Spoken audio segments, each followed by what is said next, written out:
American research professor at the University of Houston, and she's been studying creativity for a very long time. And she said that unused creativity is not benign. It metasizes.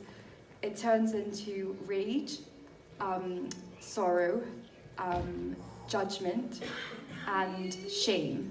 And I've experienced those feelings quite a lot personally, because I have ADHD, dyspraxia, which is a special learning difficulty that involves kind of coordination problems with both kind of your body and your brain, as well as anxiety and depression that I think more or less are the result of both the ADHD and dyspraxia.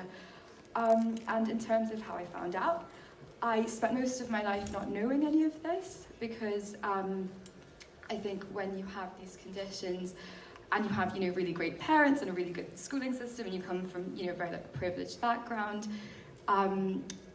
the way in which these problems present, so for example, not paying enough attention. When you're a child, you have lots of kind of systems in place to make sure that, your parents scold you and then you kind of do what they tell you to. But then as I kind of grew up and went to university, that worked a bit less because the work got harder and my chaotic brain was less able to kind of cope with everything, but I didn't know it at the time that there was kind of a reason. So I kept thinking, if I work harder, if I try more, if, I just start my work earlier next time, if I stop watching TV and procrastinating, then everything will be fine. And I had this wish from kind of when I was 14. And at 21, I was finally sat down with, after kind of getting into a lot of trouble at university, after being told things like I didn't belong at Oxford, by the principal of my college, after a tutor kind of told me that I would struggle in the real world because people wouldn't be paid to look after me. Luckily, I also had some really nice people, and a counsellor suggested, after listening to everything I said, that maybe I have dyspraxia and ADHD, which actually don't really have anything to do with your intelligence necessarily. They're just they're more a difference in the way you think rather than a disorder. And so I went through that process, and it sounds very cliche to say, but it kind of felt like a rebirth, because everything I'd experienced, I could see in a brand new light. I could see it wasn't me, it was my condition. I could see it wasn't because I was lazy. And I found out all this amazing information about myself that, so for example, when you have these conditions, it's sometimes harder to manage your emotions. And I had no idea why before that. I had no idea kind of where this anxiety and depression came from, but it was this idea of unused creativity. So the fact that I didn't know how to channel my interests into work when the work needed to be done, that resulted in kind of all this, again, chaos in my brain. So for example, when I was 16, I did an art GCSE, which I had lots of fun doing. I did all the coursework on time, but I'd stay up the night before to finish it, and wouldn't sleep for 2 weeks the whole time my GCSEs were going on. But then I had a timed exam. It came to the time when I had to finish the final piece, my painting, and I remember at the end of it, the teacher sat me down because she was confused. She was as confused as I was that I hadn't finished it, and she sat me down. I was in tears. She asked, she gave me 10 extra minutes, very illegally, and asked me, what's going on? Do you have problems at home? Is there something that happened?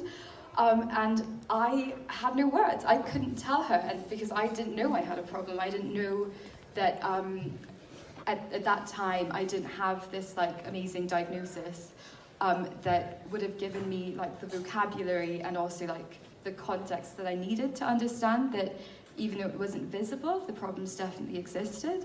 And so I think the main thing is that after finding out the way in which my life's completely changed is that everything I do now, I'm able to kind of do it with the understanding of how I work.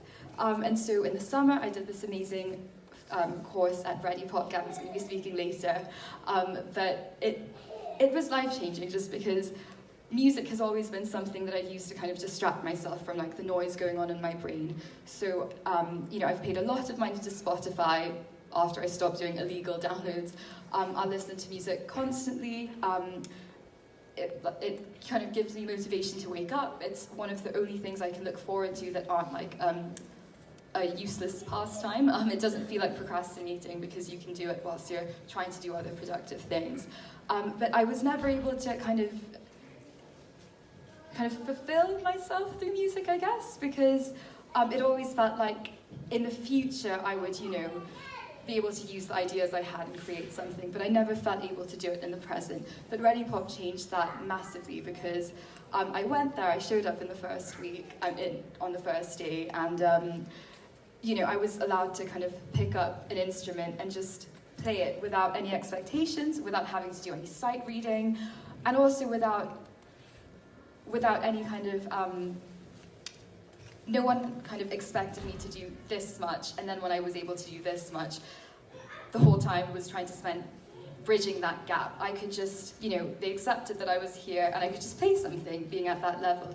And that's kind of a life-changing experience, because you get to like feel like a real musician. There's no longer like a gap between what you're doing and what everyone else who, to you seems normal is doing.